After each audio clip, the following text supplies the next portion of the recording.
Professor Wallace. Good evening, all guests in attendance here at the 19th Vincent Lingiari Memorial Lecture. I should tell you, I will display an image of a deceased Gurindji person during my presentation. It is with great respect that I share this image with you.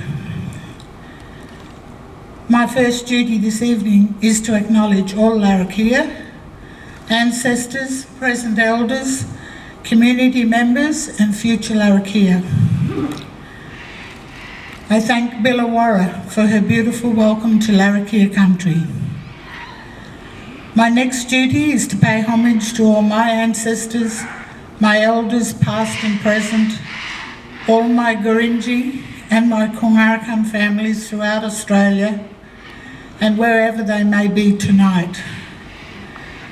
I especially acknowledge the large group of Gurindji who reside here across the top end, whether in Larrakia country, Darwin or surrounding regions.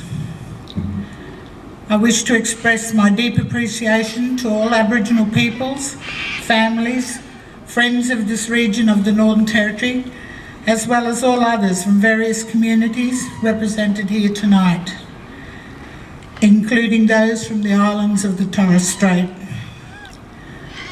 I acknowledge the Honourable Ken White and would like to express my respect and send greetings to his family and country from Gurindji and those gathered here from the many Aboriginal nations throughout Australia. As well, I acknowledge all other people, locals, residents and visitors, and those from far and distant places. I thank Professor Wallace for providing me with the opportunity to say these few words on behalf of Gurindji descendants, especially those of us who are living far distant from our Gurindji heartland. I speak as one descendant of the many members of Gurindji Nation, conscious that I am only one in the wide diaspora of Gurindji peoples spread throughout Australia. I especially pay homage to Gurindji family here in the audience, who through their generosity of spirit, without judgment, without prejudice, continue to share their wisdom, their knowledge and their fighting spirit with all those gathered here this evening. That Gurindji spirit also spreads far and wide across the land, and it reaches into the hearts and souls of everybody who has any sense of social justice, fairness and human rights in their being. I stand proud tonight as I acknowledge those Gurindji grandfathers, grandmothers, aunts, uncles, cousins who represented us in the first big land rights battle at Wave Hill. We will always remember those many Gurindji people who were uprooted from country during the earlier removal days before Wave Hill. Those who were placed on missions and or were incarcerated at government institutions. All those who survived and those who did not survive. Those who were not able to return home and those who lost all links to family, language and land. Because of the character of our old people and those who fought long and hard in the struggle, our current elders, custodians of country, leaders at grassroots and through the ranks, the old and the young, Gurindji descendants will remain switched on and in tune with the ongoing struggles and challenges. We will retain strong memories of the dignity of our past warriors as we continue to demand and expect our rights, especially in our homeland.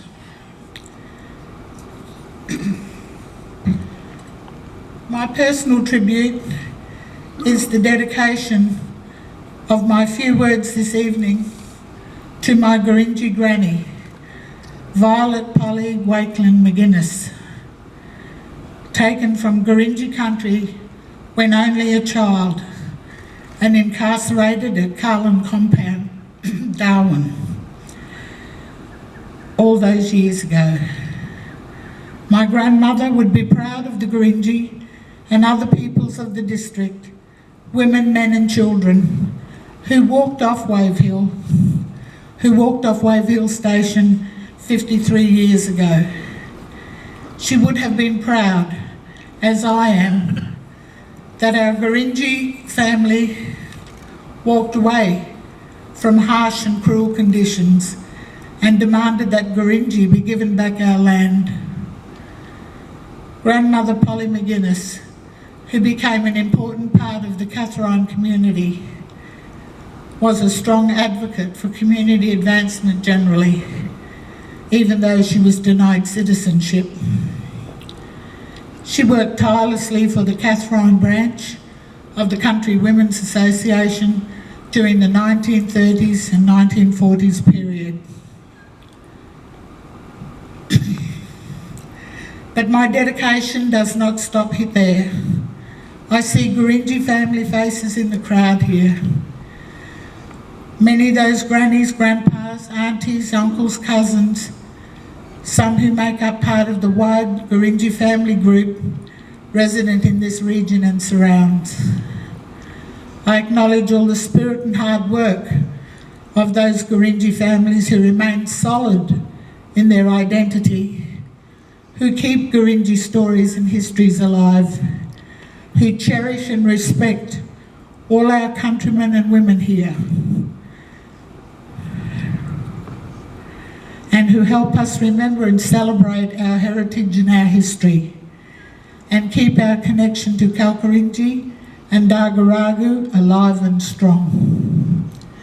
Thank you, Gurindji mob, Darwin, and big thank you too to aunties, uncles, and all family that are here to help keep the spirit of that old man Vincent and all the Gurindji warriors and all the Mudpara mob, all the different contributors and freedom fighters of the days that culminated in the historical 1966 movement at Wave Hill.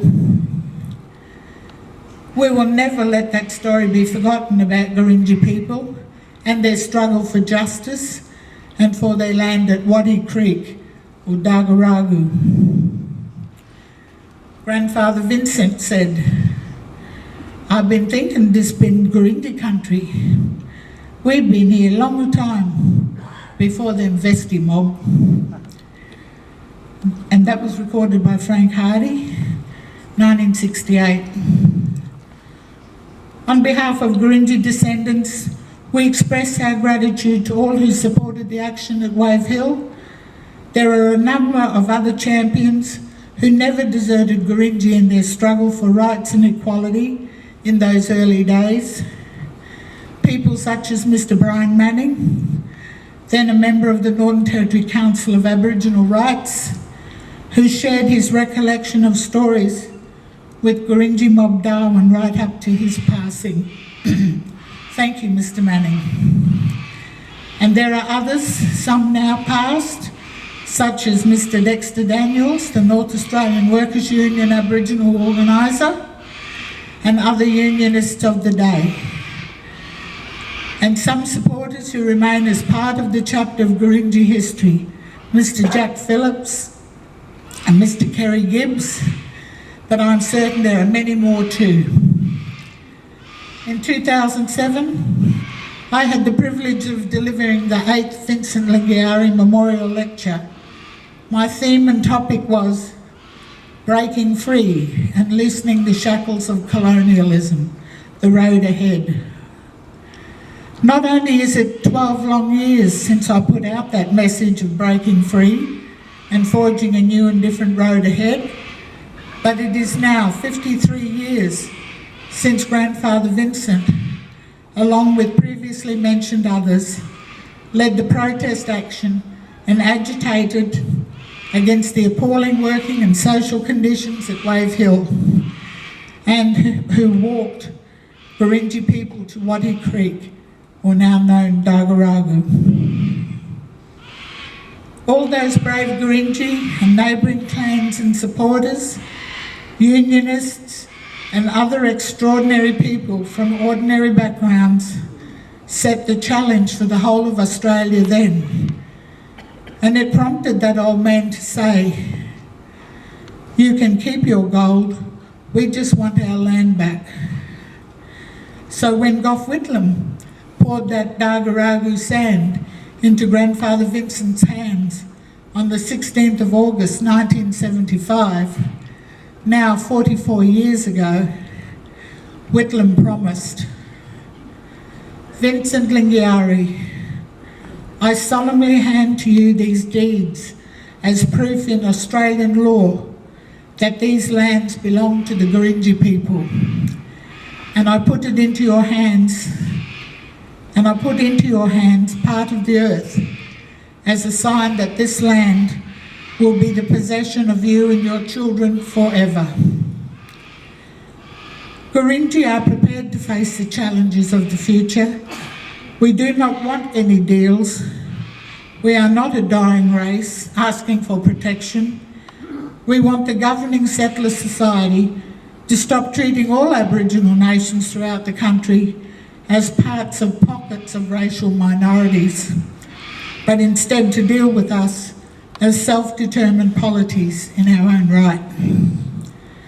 Honourable Ken White, I am certain that all Gurindji wish a good measure of strength to you as you present a new list of challenges to Australia as the treaty dialogue enters different stages of discussion and possible ultimate decision.